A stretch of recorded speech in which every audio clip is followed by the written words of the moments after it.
હવે આ મુદ્દે તમામ લોકો ચર્ચા કરી રહ્યા છે, તમામ લોકોમાં રોષ પણ છે। ત્યારે દર્શિતા શાહે કહ્યું કે મહિલાઓના ચેકઅપને લઈને જે આ વિડીયો સામે આવ્યો છે ખૂબ જ નિંદનીય બાબત છે। સમગ્ર ઘટનાને ધારાસભ્યએ વખોડી।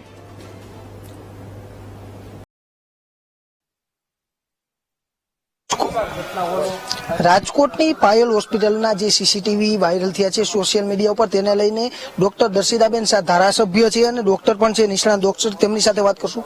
બેન, રાજકોટની પાયલ હોસ્પિટલનું નામ સામે આવ્યું છે, મહિલાઓના અંગત વિડીયો છે તે સોશિયલ મીડિયા ઉપર મૂક્યા છે। આ મામલે પોલીસે પણ તપાસ શરૂ કરી છે, કઈ રીતે જોઈ રહ્યા છો? આપ એક ડોક્ટર અને ધારાસભ્ય છો। ડોક્ટરો હંમેશા દર્દીઓની કોઈ પણ બાબત હોય એ જાહેરમાં ક્યારેય મુકતા નથી હોતા, પરંતુ કોઈ સ્ટાફ દ્વારા કે કોઈ લેભાગુ તત્વ દ્વારા માત્ર થોડા પૈસાની લોભ લાલચમાં આવીને એમના દ્વારા આવા વિડીયો છે એ મૂકવામાં આવ્યા છે, જે ખરેખર ખૂબ જ શર્મજનક ઘટના છે।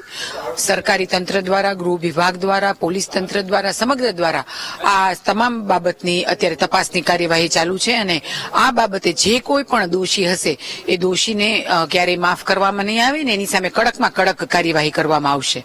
આપ એક ડોક્ટર છો તો ત્યાં સીસીટીવી લગાવવામાં આવતા હોય છે, ત્યાં બીજી અન્ય કઈ સુરક્ષા હોવી જોઈએ? કારણ કે મહિલાઓ સારવારમાં આવતી હોય છે, પડદા નાખવા જોઈએ, આવી કઈ કઈ સુવિધાઓ હોય છે?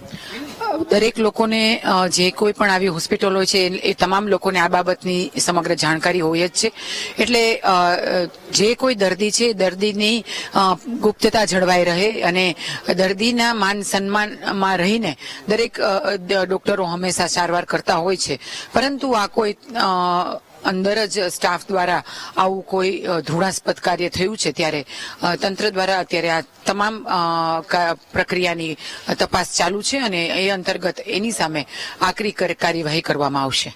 પોલીસને પણ સૂચના આપવામાં આવશે, કારણ કે ધારાસભ્ય છો એટલે પોલીસને પણ ક્યાંક કડક તપાસની માંગણી કરશો આપ?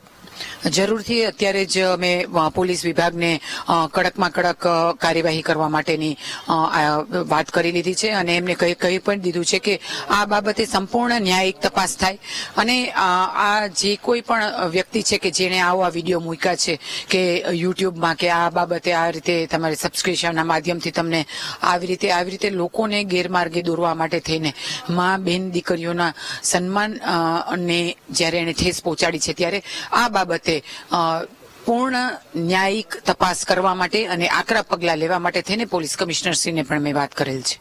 ચોક્કસ, આ હતા દર્શિતાબેન શાહ, ધારાસભ્ય અને રાજકોટના નામાંકિત ડોક્ટર છે। તેમને કીધું છે કે સમગ્ર બાબતને લઈને ગૃહ વિભાગ તરફથી પણ સૂચના મળી છે, તેઓ પણ અહીંયા રાજકોટ પોલીસ કમિશનરના સતત સંપર્કમાં છે। રાજકોટની આ ઘટના કે સાખી લેવામાં નહીં આવે ને જે કોઈ આરોપી હોય તેને તાત્કાલિક પકડવા માટેની માંગ છે તે કરવામાં આવી રહી છે। કેમેરામેન જુનેદ સાથે સની મયડ, વીટીવી ન્યૂઝ, રાજકોટ।